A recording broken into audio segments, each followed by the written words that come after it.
राष्ट्रियताको पहरेदारी जनाधिकारको पक्षमा खबरदारी यो हो न्युज नेपाल टेलिभिजन। नमस्कार, म शिवशंकर चौधरी। सुरुमा हेडलाइन्स न्युज। विमानस्थल हुँदै बाहिरिएको सुनकाण्डको अनुसन्धानमा सरकारले कुनै कसर बाँकी नराख्ने गृहमन्त्री श्रेष्ठको दाबी। सुन तस्करीको आरोपमा 10 जना पक्राउ।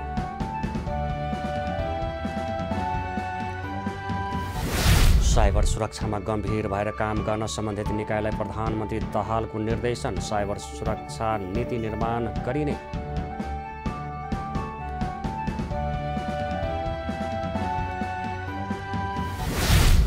ललिता निवास जग्गा फर्कनका आरोपितले पक्राउ नगर्न माग गर्दै दायर गरेको रिट सर्वोच्चद्वारा खारिज। कलाधार देउजा पुनः पक्राउ।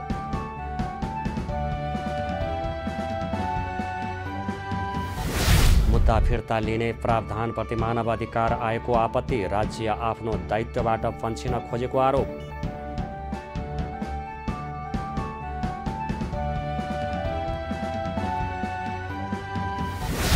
राहुल गान्धी विरुद्ध परेको मानहानि मुद्दामा सर्वोच्चद्वारा गुजरात सरकार र बीजेपी नेतालाई नोटिस जारी। पुनरावेदनमाथि सन् 19 गते सुनवाई हुने।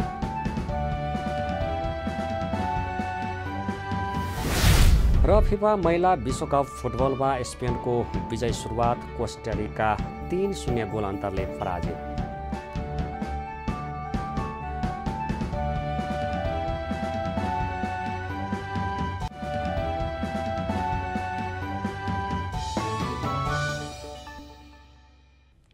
अब न्युज विस्तारमा सुरु गरौँ। प्रधानमन्त्री दाहालले साइबर सुरक्षामा गम्भीर भएर काम गर्न सम्बन्धित निकायलाई निर्देशन दिनुभएको प्रसङ्गबाट प्रधानमन्त्री पुष्पकमल दाहालले साइबर सुरक्षामा गम्भीर भएर काम गर्न सम्बन्धित निकायलाई निर्देशन दिनुभएको छ। शुक्रबार अपराह्न प्रधानमन्त्री तथा मन्त्री परिषद कार्यालयमा सरोकारवाला मन्त्रालय र 4वटै सुरक्षा निकायका प्रमुखहरू सहितको बैठक बोलाई सो सम्बन्धमा गम्भीर भएर काम गर्न निर्देशन दिनुभएको हो। साइबर सुरक्षाका कारण राष्ट्रिय सुरक्षामा समेत चुनौती निम्तिन सक्ने भएकाले सरोकारवाला निकायले यसलाई सिरियस भएर प्राथमिकताका साथ काम गर्नुपर्ने कुरामा प्रधानमन्त्री दाहालले निर्देशित गर्नुभएको राष्ट्रिय सुरक्षा परिषदका राष्ट्रिय सुरक्षा सल्लाहकार शङ्कर दास बैरागीले जानकारी दिनुभयो।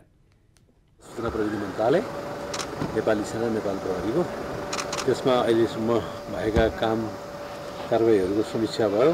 अहिलेका चुनौतीहरूको बारेमा पनि त्यहाँ छलफल भयो र आगामी दिनमा के गरेर जाने भन्ने विषयमा पनि त्यहाँ सामाजिक जोड निर्देशन भएको छ। हामी त्यो निर्देशन बमोजिम नेपालको साइबर स्पेसलाई बलियो बनाउन कानुनी, नीतिगत, संस्थागत के प्रबन्ध गर्नुपर्ने हुन्छ त्यसको वर्कआउट गरेर छिटै एउटा कार्ययोजना अगाडि बढाउँछ। प्रधानमन्त्रीले यो विषयमा सिरियस गम्भीर भएर सबै निकायहरूले काम गर्नुहोस्। यो साइबर सेक्युरिटी चाहिँ महत्त्वपूर्ण विषय हो। राष्ट्रिय सुरक्षामा यो कुनै पनि चुनौती निम्ताउन सक्ने भएको हुनाले यसलाई प्राथमिकता साथ हेर्नुपर्छ भन्ने विश्वास मान्छु।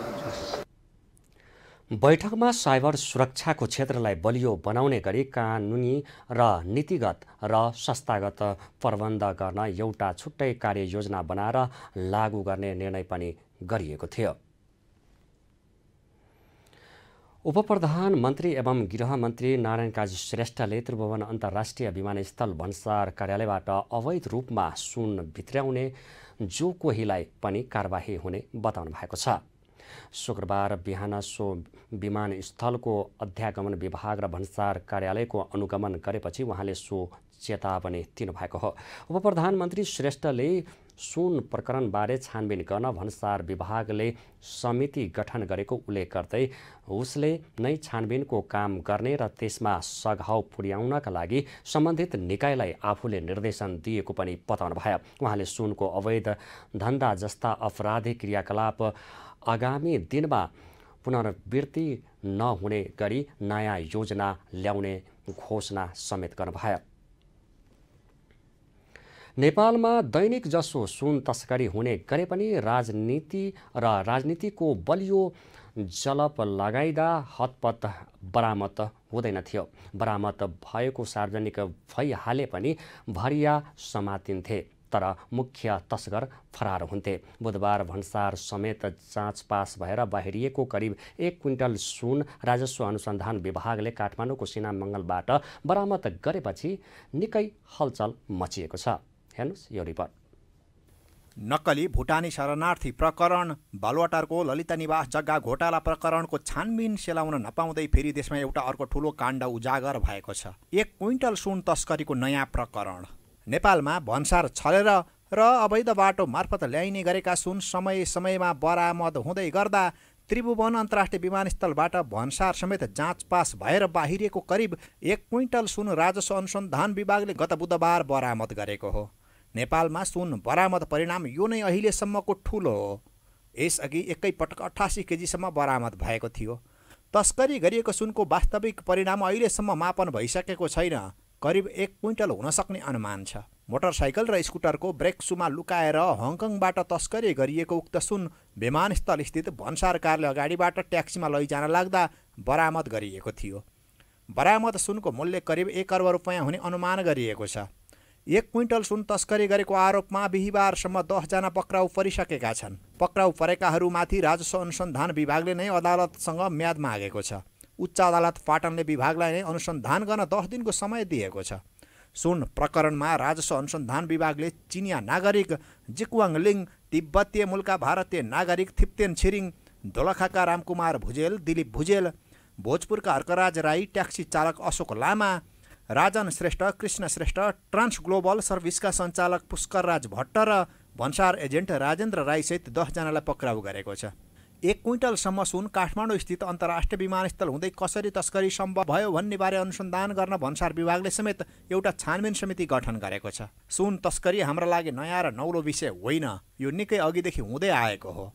पञ्चायती शासनकालमा सत्तासीनहरूकै संरक्षण र संलग्नतामा सुन तस्करी हुने गरेको थियो भने बहुदलीय व्यवस्थाको पुनर्स्थापना पश्चात पनि थुप्रै नेता र सरकारी अधिकारीहरू सुन तस्करीमा मुछिएका र थुप्रै सुन काण्डहरू चर्चामा आएका हुन्। तर त्यसयता यस विषयमा सोधखोज अनुसन्धान गर्ने र दोषीलाई कारबाही गर्ने काम भएन, बरु प्राय सबैले उन्मुक्ति पाए। यसअघि 74 सालमा सनम साक्य हत्या प्रकरण र 33 किलो सुन तस्करी छानबिन गर्न परेको समितिले दिएको प्रतिवेदन अझै सार्वजनिक हुन सकेको छैन। यसपटक भने गृहमन्त्री नारायण काजी श्रेष्ठले सुन प्रकरणसँगै भ्रष्टाचार काण्डमा बालुवाटार बालकोट कोही पनि नभन्ने प्रतिक्रिया दिनुभएको छ। अब मात्र हेर्न बाँकी छ यो प्रकरणमा उहाँले आफ्नो प्रतिबद्धता कसरी पुरा गर्नुहुनेछ। यसको जडैसम्म पुग्ने गरी अगाडि बढाउनुपर्छ र जस्तो सुकै र जोसुकै भए पनि यसको नेक्सस र रुटमा पुग्ने गरी अनुसन्धानलाई अगाडि बढाएर कारबाहीको प्रक्रियामा जानुपर्छ। पुग्छ, पुर्याउनु पर्छ। अब त्यसमा यताउता हुनै सक्दैन, पुग्छ, पुर्याउनै पर्छ। अहिले प्रारम्भिक दिनमा त जहाँ प्राइमरी कनेक्सन छ त्यही राजस्व अनुसन्धानले नियन्त्रणमा लिएको छ। अब अनुसन्धान गर्दै जाँदा यसको जरसम्म पुग्नु पर्यो नि, यसको सम्पूर्ण नेक्ससम्म पुग्नु पर्यो र कारबाहीको दायरामा सबै ल्याउनुपर्छ। अहिलेको घटनाको कारबाही एउटा, अर्कोतिर चाहिँ अब आइन्दा यस प्रकारको घटनाहरूको पुनरावृत्ति हुन नदिनको निम्ति सम्पूर्ण नयाँ योजना बनाएर अगाडि बढ्नुपर्छ। गृहमन्त्री श्रेष्ठले यसो भनिरहँदा नेपाली काङ्ग्रेसका सांसद सुनिल शर्माले गृहमन्त्री र अर्थमन्त्रीको राजीनामा नै माग गर्नुभएको छ। उहाँले सुन तस्करीको बारेमा छानबिनमा सघाउन गृहमन्त्री नारायण काजी श्रेष्ठ र अर्थमन्त्री डाक्टर प्रकाश शरण महतको राजीनामा माग गर्नुभएको हो। अब अर्थमन्त्री र गृहमन्त्रीले चाहिँ अब यो क्विन्टल सुन चाहिँ थाहा नपाइकन उहाँहरूको मातहतको निकायका मान्छेले थाहा नपाउने अनि आएर चाहिँ प्रधानमन्त्रीको कार्यालयले इन्टरभेन गरेर यो सुन समातेको देखिन्छ। अब हृदयको अन्तस्करणबाट प्रधानमन्त्रीलाई त धन्यवाद दिनु पर्यो, उहाँ धन्यवादको पात्र हुनुहुन्छ यो केसमा।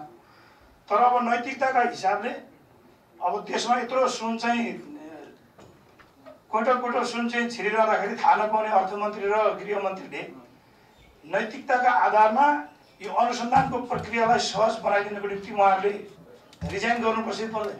सुन तस्करी राज्य विरुद्धको अपराध हो, त्यसैले अनुसन्धान प्रक्रियामा सरकार कडा, कठोर र निर्मम हुन जरुरी छ। आशा गरौँ 1 क्विन्टल सुन प्रकरणलाई सरकार र सम्बन्धित निकायले गम्भीर रूपमा लिनेछन् र सुन तस्करीमा संलग्न गिरोहहरूको पर्दाफास हुनेछ।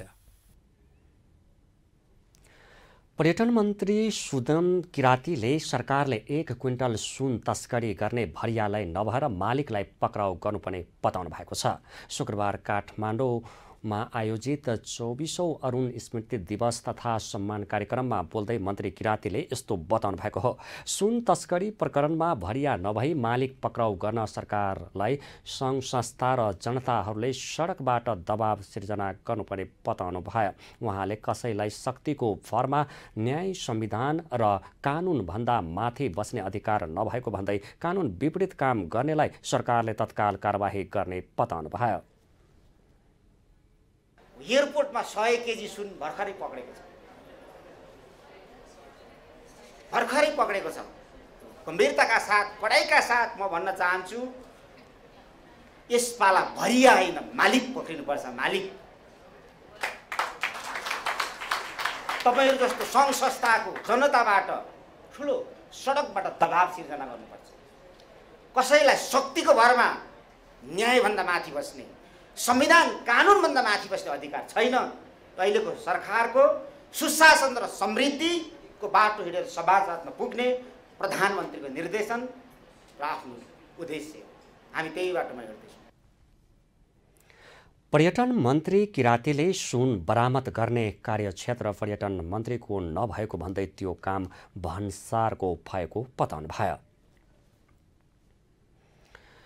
सञ्चार तथा सूचना प्रविधि मन्त्री रेखा शर्माले सरकार सुशासनको पक्षमा दृढताका साथ उभिएको बताउनु भएको छ। शुक्रबार जनकपुर पुग्नु भएकी मन्त्री शर्माले सरकार सुशासनको पक्षमा र भ्रष्टाचार विरुद्ध दृढतापूर्वक उभिएको बताउनु भएको हो। सरकारको काम कारबाहीमा जनताले साथ दिइरहेको भन्दै अझै साथ र समर्थनको अपेक्षा गरेको बताउनु भयो। सरकार अहिले सुशासनका पक्षमा दृढतापूर्वक उभिएको छ, भ्रष्टाचारको विरुद्धमा उभिएको छ र एउटा सेवा प्रवाहका क्षेत्रमा पनि एउटा प्रभावकारी काम चुस्त दुरुस्त हुनुपर्छ भनेर अगाडि बढेकै छ। त्यसकारणले गर्दाखेरिमा अब अहिले सरकार जुन ढङ्गले जान खोज्दैछ त्यसका निम्ति सबै जनताको साथ समर्थन पनि प्राप्त भइरहेको छ र यसलाई अझै बढाएर जाने र सरकारको पर्फर्मेन्स अझ राम्रो बनाउने भन्ने दिशामा हामी छौँ। मन्त्री शर्माले सुन तस्करीमा पूर्व सभामुख कृष्ण बहादुर महराको नाम आएको विषय कुनै तथ्यमा नभएर गलत किसिमले आएको पनि बताउनु भयो।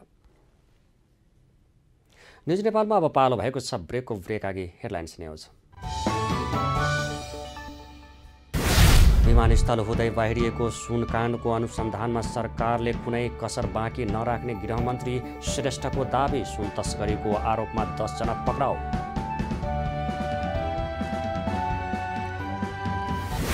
साइबर सुरक्षामा गम्भीर भएर काम गर्न सम्बन्धित निकायलाई प्रधानमन्त्री दाहालको निर्देशन। साइबर सुरक्षा नीति निर्माण गरिने।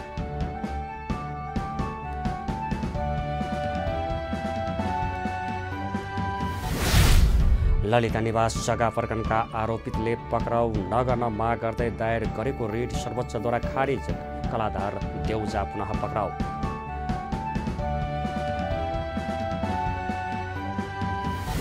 मुद्दा फिर्ता लिने प्रावधानप्रति मानवाधिकार आयोगको आपत्ति। राज्य आफ्नो दायित्वबाट पन्छिन खोजेको आरोप।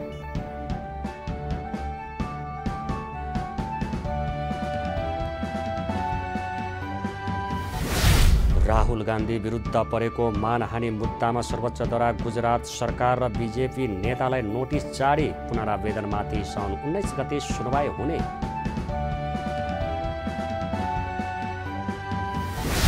र फिफा महिला विश्वकप फुटबलमा स्पेनको विजय सुरुवात। कोस्टारिका 3-0 गोल अन्तरले पराजित।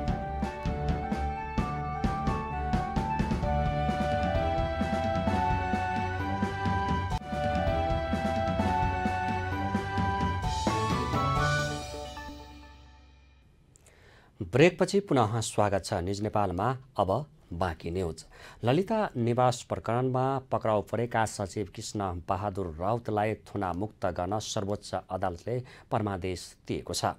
अन्य 3 जना बन्दीको रिट भने अदालतले खारिज गरेको छ। राउतलाई नेपाल बाहिर जान नमिल्ने गरी तारिखमा राखेर अनुसन्धान गर्न अदालतले परमादेश गरेको हो। सर्वोच्चका न्यायाधीश द्वय प्रकाश कुमार ढुङ्गाना र नकुल सुवेदीले दिएको आदेशमा निवेदकहरूको थुना गैरकानुनी नदेखिएकाले बन्दी प्रत्यक्षीकरणको आदेश जारी गर्नु नपर्ने उल्लेख छ। राउतको हकमा भने निजलाई थुनामा नराख्न प्रस्तुत मुद्दाको अनुसन्धान नै प्रभावकारी हुन नसक्ने सम्मको अवस्था नरहेको अदालतको निष्कर्ष छ। सर्वोच्चको यो आदेशसँगै यसअघि 17 जनाको हकमा सर्वोच्चले 5 सौन 2079 जारी गरेको अन्तरिम आदेश पनि खारिज गरेको छ। हदम्याद नागिसकेको घटनाको अनुसन्धानमा गैरकानुनी रूपमा पक्राउ गरिएको भन्दै राउतसहित सुधीर कुमार शाह, धर्म प्रसाद गौतम र मीन बहादुर गुरुङले बन्दी प्रत्यक्षीकरणको निवेदन दिएका थिए। CIVले असार 12 गते पक्राउ गरेर छाडेका 3 सहित 17 जनालाई पुनः पक्राउ गर्न पाउने भएको छ। मालपोत कार्यालय दिल्ली बजारका तत्कालीन प्रमुख कलाधर देउजा पुनः पक्राउ परेका छन्। प्रहरी महानिरीक्षक वसन्त बहादुर कुँवरले परिवर्तित सन्दर्भमा नेपाल प्रहरीले आफ्नो अध्ययन र बुझाइको दायरालाई बृहत बनाउन जरुरी रहेको बताउनु भएको छ। शुक्रबार काठमाडौँमा आयोजित एक कार्यक्रममा बोल्दै प्रहरी महानिरीक्षक कुँवरले अबको जमानामा लट्ठी बन्दुक बोकेर गरिने ड्युटीबाट मात्र नेपाल प्रहरीले जस पाउन नसक्ने स्पष्ट पार्नुभयो। यो देशका हरेक सङ्घर्ष र परिवर्तनको साक्षी रहेको छ। यी परिवर्तनहरूले हामीलाई के सिकाएको छ भने प्रहरीले समाज र समयको ढुकढुकी बुझ्न जरुरी छ। अबको जमानामा लट्ठी बन्दुक बोकेर गरिने ड्युटीबाट मात्र प्रहरीले जस पाउन सक्दैन। सुरक्षा जस्तो संवेदनशील सेवामा काम गर्नुपर्ने भएकोले प्रहरीले कानुन, समाज र परिवर्तनका नियमलाई बुझ्नुपर्छ र त्यसका लागि आफ्नो अध्ययन र बुझाइको दायरा र धारणालाई बृहत बनाउनु जरुरी छ। सुरक्षा जस्तो संवेदनशील क्षेत्रमा काम गर्नुपर्ने भएकाले नेपाल प्रहरीले कानुन, समाज र परिवर्तनका नियमहरूलाई बुझ्नका लागि पनि आफ्नो अध्ययन र बुझाइको दायरालाई बृहत बनाउनुपर्ने आवश्यकता रहेको बताउनुभयो। बेपत्ता पारिएका व्यक्तिको छानबिन, सत्य निरूपण तथा मेलमिलाप आयोग ऐन 2071लाई संशोधन गर्न बनेको विधेयकमाथि दफावार छलफल गरी टुङ्ग्याउन बनेको 11 सदस्यीय उपसमितिको म्याद 15 दिन थप गरेको छ। शुक्रबार सिंहदरबारमा बसेको समितिको बैठकले 15 दिन उपसमितिको म्याद थप गरेको हो। बैठकपछि निर्णय सुनाउँदै समितिको ज्येष्ठ सदस्य सभापति मङ्गल प्रसाद गुप्ताले उपसमितिको म्याद थप 15 दिन गरेको बताउनुभयो। उहाँले जुम्लामा भएको घटनाका सम्बन्धमा छलफल गर्न आगामी बैठकमा कानुन, न्याय तथा संसदीय मामिला मन्त्री धनराज गुरुङलाई आगामी समितिको बैठकमा उपस्थित हुन आग्रह गर्नुभयो। समितिको म्याद 15 दिन थप गर्ने यस समितिले निर्णय गरिसकेको छ। जुम्लामा भएको घटनाका सम्बन्धमा छलफल गर्न माननीय कानुन मन्त्रीज्यूलाई समितिको आगामी बैठकमा आमन्त्रण गर्ने प्रस्ताव पेश गर्दछु। माननीय ज्यूहरूले प्रस्ताव पारित गरिदिन होला। त्यसै गरी विविध शीर्षक अन्तर्गत माननीय मन्त्रीज्यूले राख्नु भएको धारणा सम्बन्धमा समितिको आगामी बैठकमा थप छलफल गरी निर्णयमा पुग्नेछौँ। समितिले कानुन मन्त्री गुरुङले समितिको बैठकमा अभिव्यक्त गर्नुभएका कुरालाई आधार मानेर आगामी बैठकमा थप निर्णय लिने बताउनुभयो। राप्रपा नेपालका अध्यक्ष कमल थापाले आफ्नो पार्टीले गरेको सडक सङ्घर्ष तेस्रो जनआन्दोलनको पहिलो फिलिङ्गो भएको बताउनु भएको छ। शुक्रबार काठमाडौँको शान्ति बाटिकामा आयोजित विरोध सभालाई सम्बोधन गर्दै थापाले नेपाली सेना बाहेक राज्यका सबै अङ्ग संरचना र निकायहरूमा धमिरा लागेको बताउनुभयो। साथै उहाँले भदौ महिनाबाट जनताका लागि जनआन्दोलन गर्ने उद्घोष समेत गर्नुभयो। जनताले न्याय पाउने आशा मरेर गइसकेको छ। साँच्चै भन्ने हो भने नेपाली सेना बाहेक राज्यका सबै अङ्गहरू, सबै संरचनाहरूमा धमिरा लागेको छ, मक्किसकेको अवस्था छ। जनताले न्यायको आशा गर्ने अदालतबाट हो, तर अदालतमा पार्टीका कार्यकर्ताहरू भागभण्डाको आधारमा भर्ती हुन्छन्। अध्यक्ष थापाले राजनीतिक पहुँच र सम्पर्कका आधारमा न्यायाधीशहरू नियुक्त हुने भएकाले दल र नेताहरूको आदेश पालना न्यायपालिकाको निम्ति र निमित्ति बनेको दाबी समेत गर्नुभयो। राष्ट्रिय मानवाधिकार आयोगले अदालतबाट न्यायिक परीक्षण भइसकेको अवस्थामा मुद्दा फिर्ता लिने कार्यले सङ्क्रमणकालीन न्यायिक संयन्त्र र औचित्यहीन हुने बताएको छ। शुक्रबार कार्यालयमा पत्रकार सम्मेलन गर्दै आयोगले यस्तो बताएको हो। पत्रकार सम्मेलनमा बोल्दै आयोगका अध्यक्ष तप बहादुर मगरले केही नेपाल ऐन संशोधन गर्न बनेको विधेयक 2080 को दफा 64 मा रहेको मुलुकी फौजदारी कार्यविधि संहिता 2074 को दफा 116 पछि दफा 116 क थप गरी शान्तिपूर्ण राजनीतिको मूलधारमा ल्याउन मुद्दा फिर्ता लिन सकिने प्रावधान सहित नेपाल सरकारद्वारा व्यवस्थापिका संसदमा पेश गरिएको भन्दै आपत्ति जनाउनु भयो। निवेदन दिने, अदालतले सुनवाई गर्ने र अदालतको स्वीकृतिबाट मात्र मुद्दा फिर्ता लिने सामान्य कार्यविधि रहेको छ। तर त्यसको कार्यविधिलाई समेत व्यवस्था गरी न्यायपालिकाको भूमिकालाई समेत सीमित गर्दै राजनीतिक आवरणमा मुद्दा फिर्ता लिने कार्यले पीडितको स्वच्छ सुनाइको अधिकार तथा राहत र क्षतिपूर्ति सहितको न्याय पाउने अधिकारमाथि कुठाराघात हुन पुग्दछ। पीडित रूपक डर धम्की बढ्न गई अराजकताको अवस्था सिर्जना हुनुका साथै दण्डहीनताले प्रशय पाउँदछ। अध्यक्ष मगरले फौजदारी न्यायिक सिद्धान्त अनुसार अपराध पीडितको न्यायिक हक सुनिश्चित गर्ने र शान्ति सुरक्षाको व्यवस्था र सुव्यवस्था कायम गर्ने दायित्व राज्यको भएकाले राज्य आफ्नो दायित्वबाट पन्छिनु नहुने बताउनु भयो। प्रधान न्यायाधीश हरिकृष्ण कार्कीले श्रम सम्बन्धी केही महत्त्वपूर्ण फैसलाहरूको संग्रह पुस्तकले श्रम विधि सम्बन्धी कानुन विधि शास्त्र निर्माण गर्न सहयोग गर्ने बताउनु भएको छ। शुक्रबार श्रम सम्बन्धी केही महत्त्वपूर्ण फैसलाहरूको संग्रह 2080 पुस्तक विमोचन कार्यक्रममा बोल्दै प्रधान न्यायाधीश कार्कीले यस्तो बताउनु भएको हो। उहाँले श्रम अदालतले र श्रमसँग सम्बन्धित विवादमा सर्वोच्च अदालतबाट प्रतिवादित नजिरहरूलाई समेत सामेल गरेर पुस्तक प्रकाशित गर्नु वार्षिक कार्यतालिका भित्रैको काम भएको बताउनु भयो। प्राध्यापकहरू, विद्यार्थीहरू लगायत यो सबैलाई नै यो पुस्तक अत्यन्तै उपयोगी हुने एउटा विश्वास गर्न सकिन्छ।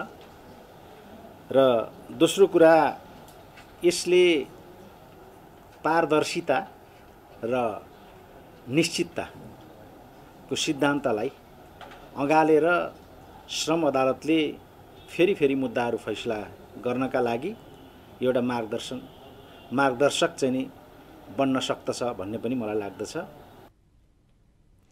उहाँले श्रम विधि शास्त्र र श्रम विधि सम्बन्धी कानुन विधि शास्त्र निर्माण गर्ने र अनुसरण गर्ने कुरामा पुस्तकले ठूलो योगदान पुर्याउने विश्वास व्यक्त गर्नुभयो। नेकपा एमाले संसदीय दलका उपनेता एवं उपाध्यक्ष सुभाष चन्द्र नेमाङले अहिलेसम्म पनि संसदीय समितिले नेतृत्व पाउन नसक्नु दुःखद भएको बताउनु भएको छ। शुक्रबार सिंहदरबारमा बसेको कानुन न्याय तथा मानवाधिकार समितिको बैठकमा बोल्दै उहाँले यस्तो बताउनु भएको हो। उहाँले आफूलाई दलका नेताहरूले असार अन्तिमसम्ममा समितिले नेतृत्व पाउँछ भनेको भए पनि समय कटिसक्दा पनि समिति नेतृत्व विहीन हुन राम्रो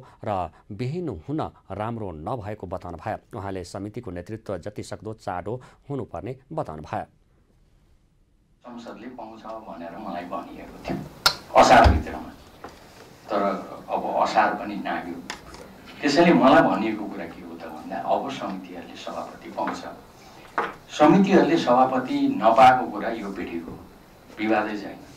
मान्य सदस्यहरूले जुन भाषा प्रयोग गर्नुभएको छ त्योभन्दा अझै बढी कडा भाषा प्रयोग गरेको हुन्छ। तर म त्यो दोहोऱ्याउन चाहन्न। मान्य सदस्यहरूसँग मेरो सहमति छ, जति सक्दो चाँडो यसले टुङ्गो प्राप्त गर्नुपर्छ। सांसद नेम्बाङले जुम्लामा भएको घटनाको विषयमा छानबिन गर्न उपसमिति बनाइहाल्न आवश्यक नरहेको तर घटनाको अनुसन्धानका लागि समिति सभापतिको नेतृत्वमा केही प्रक्रिया सुरु गर्न सकिने बताउनु भयो। कानुन न्याय तथा संसदीय मामिला मन्त्री धनराज गुरुङले सम्पत्ति शुद्धिकरणको सन्दर्भमा नेपाल ग्रे लिस्टमा पर्नबाट 1 वर्षका लागि जोगिएको भने विषय गलत भएको बताउनु भएको छ। शुक्रबार सिंहदरबारमा बसेको कानुन न्याय तथा मानव अधिकार समितिको बैठकमा सांसदहरूले उठाइएका प्रश्नको जवाफ दिँदै उहाँले सम्पत्ति शुद्धिकरणको सन्दर्भमा नेपाल ग्रे लिस्टमा पर्नबाट 1 वर्षका लागि जोगिएको भने कुरा गलत भएको बताउनु भएको हो। Financial action task force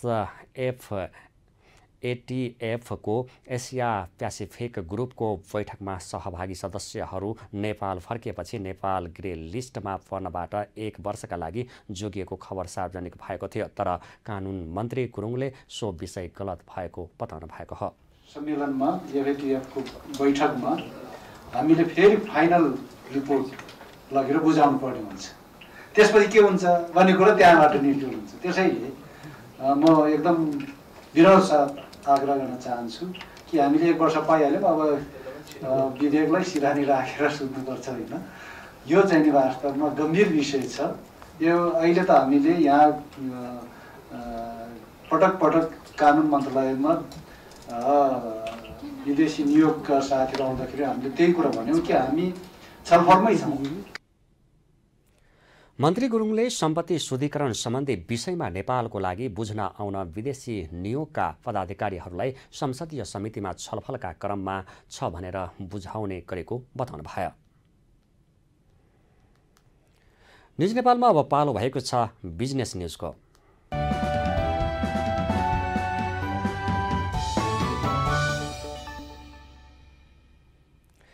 Nepal सरकार र युरोपेली सङ्घ बीच 2 छुट्टा-छुट्टै वित्तीय सम्झौतामा हस्ताक्षर भएको छ।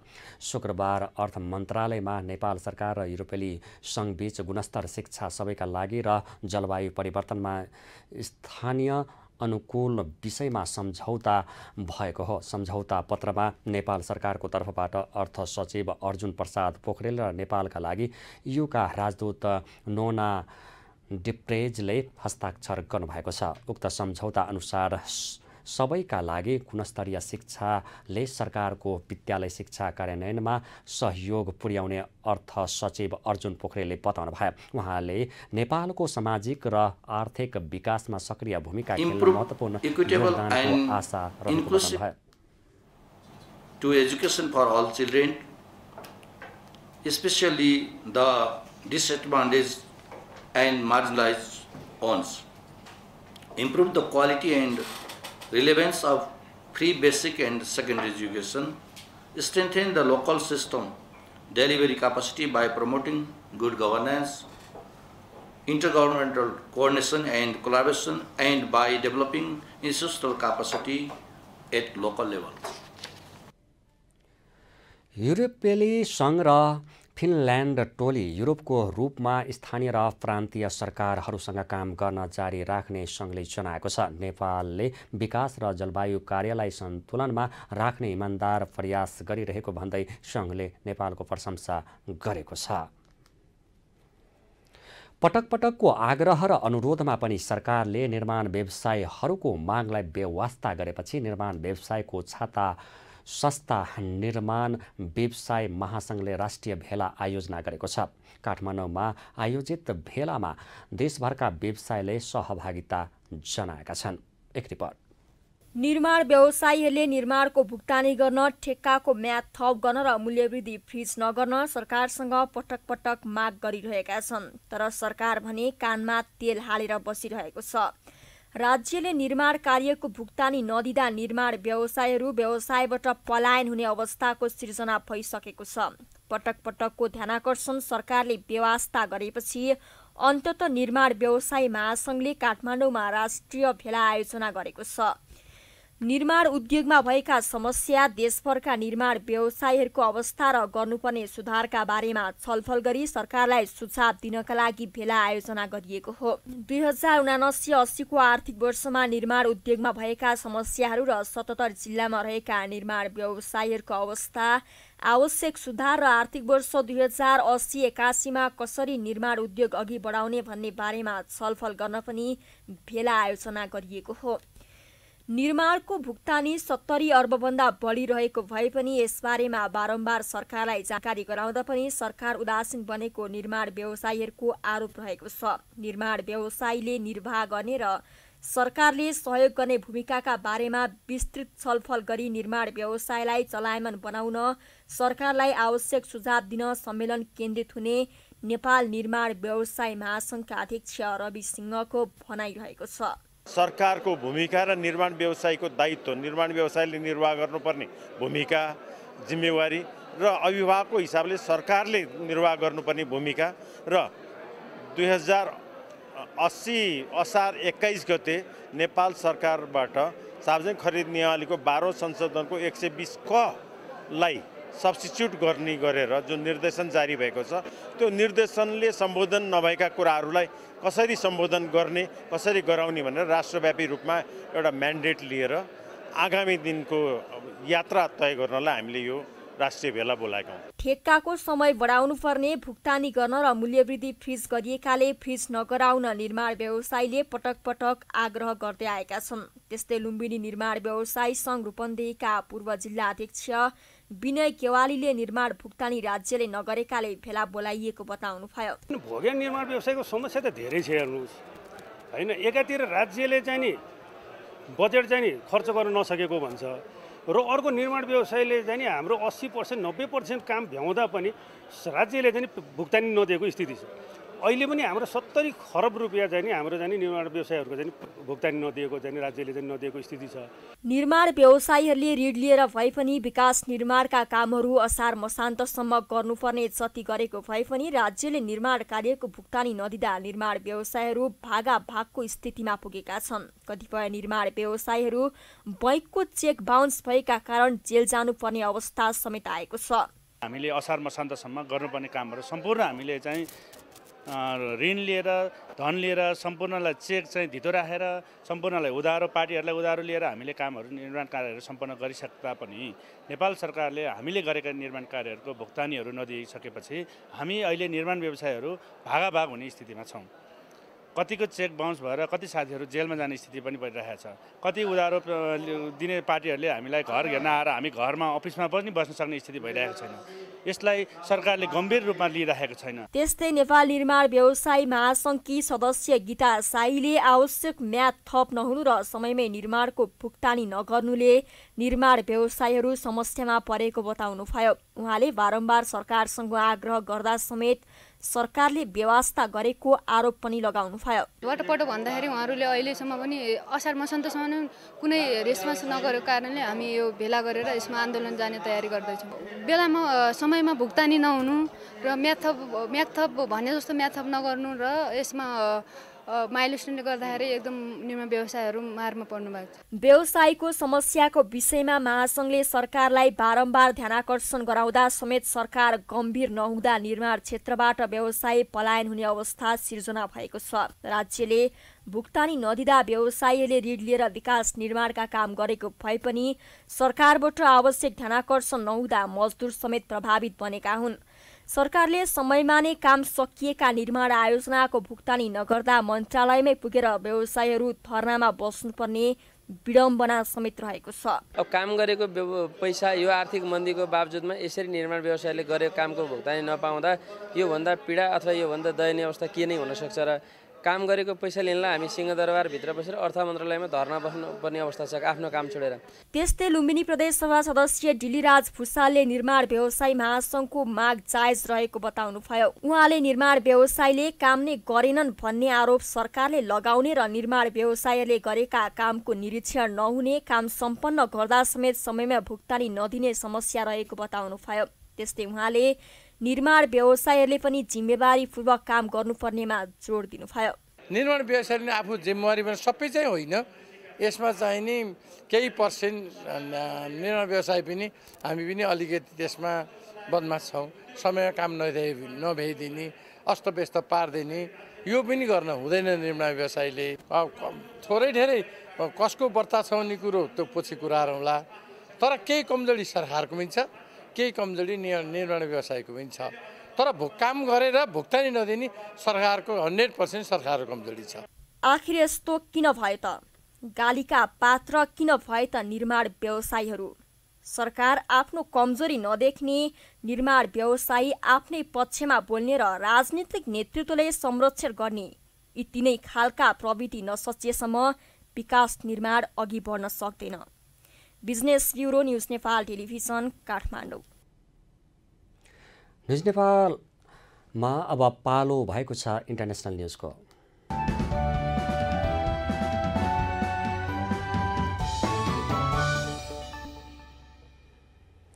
भारतीय राष्ट्रिय काङ्ग्रेसका नेता राहुल गान्धी विरुद्ध परेको मानहानिको फैसला विरुद्धको पुनरावेदनमा त्यहाँको सर्वोच्च अदालतले गुजरात सरकार र भारतीय जनता पार्टी बीजेपी नेता पूर्णेश मोदीलाई 10 दिनभित्र जवाफ दिन नोटिस जारी गरेको छ।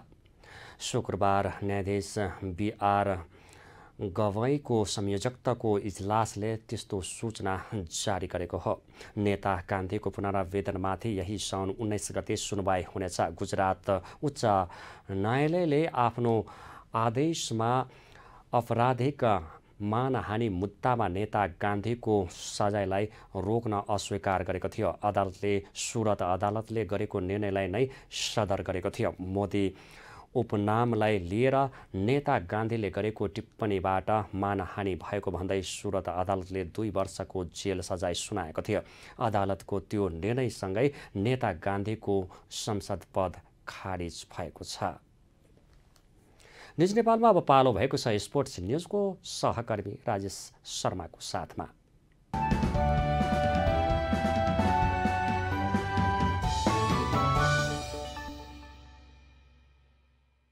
धन्यवाद शिवजी। दर्शकबिन अब लागौँ आजका खेलकुद गतिविधितर्फ।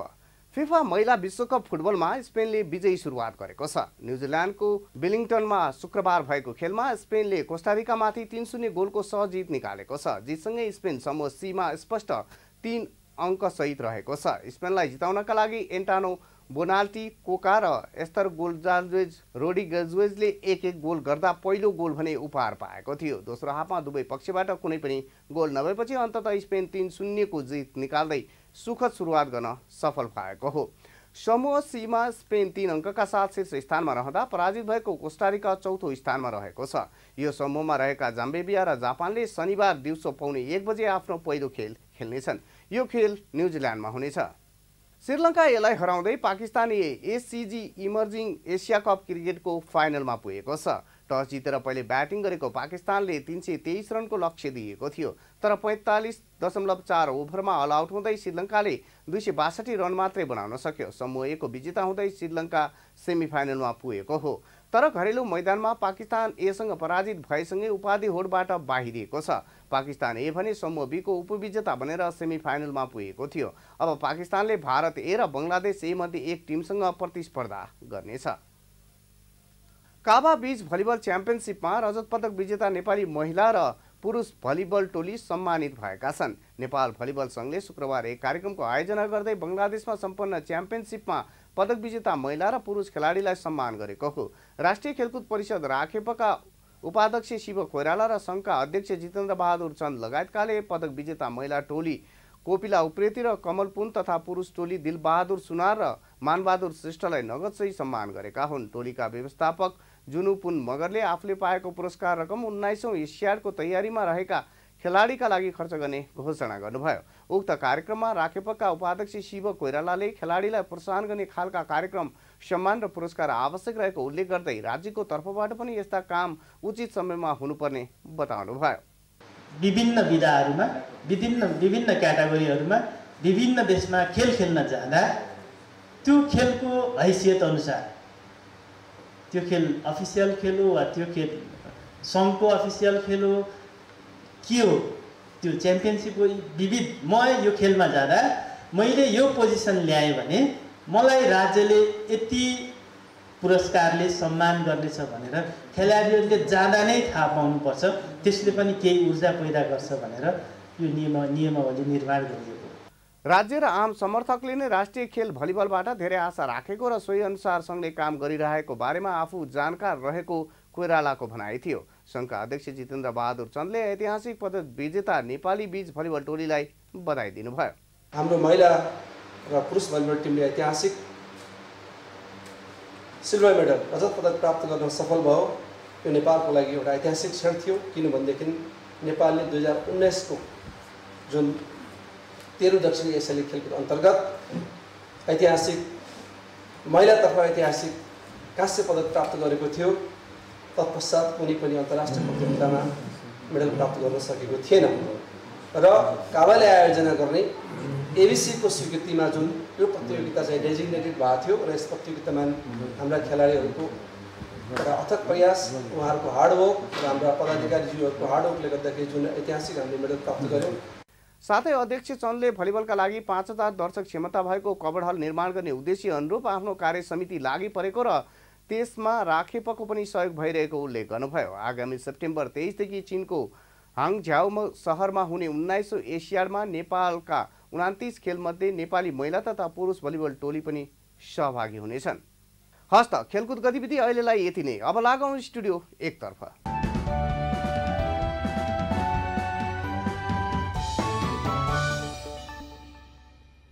धन्यवाद राजेशजी। स्पोर्ट्स न्यूजसँगै हामी न्यूज बुलेटिनको अन्त्यमा आइपुगेका छौँ। जाँदा जाँदै हेडलाइन्स न्यूज पुनः एकपटक। विमानस्थल हुँदै बाहिरिएको सुनकाण्डको अनुसन्धानमा सरकारले कुनै कसर बाँकी नराख्ने गृहमन्त्री श्रेष्ठको दाबी। सुन तस्करीको आरोपमा 10 जना पक्राउ। साइबर सुरक्षामा गम्भीर भएर काम गर्न सम्बन्धित निकायलाई प्रधानमन्त्री दाहालको निर्देशन। साइबर सुरक्षा नीति निर्माण गरिने।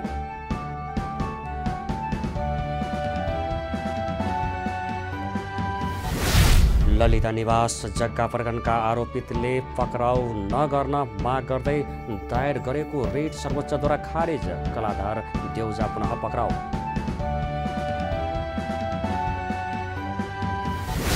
मुद्दा फिर्ता लिने प्रावधानप्रति मानवाधिकार आयोगको आपत्ति। राज्य आफ्नो दायित्वबाट फन्सिन खोजेको आरोप।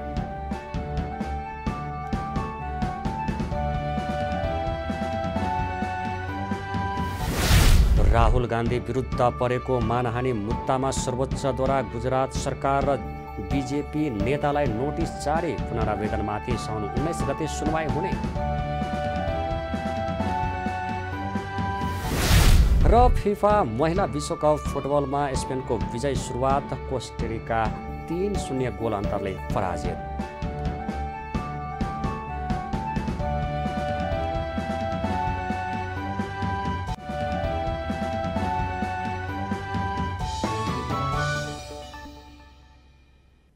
अहिलेलाई न्युज नेपालको न्युज बुलेटिन यति नै। हाम्रो न्युज र कार्यक्रमहरू युट्युब र फेसबुकमा पनि प्रत्यक्ष हेर्न सक्नुहुनेछ। राष्ट्रियताको पहरेदारी, जनाधिकारको पक्षमा खबरदारी हेर्दै रहनुहोला न्युज नेपाल टेलिभिजन। नमस्कार।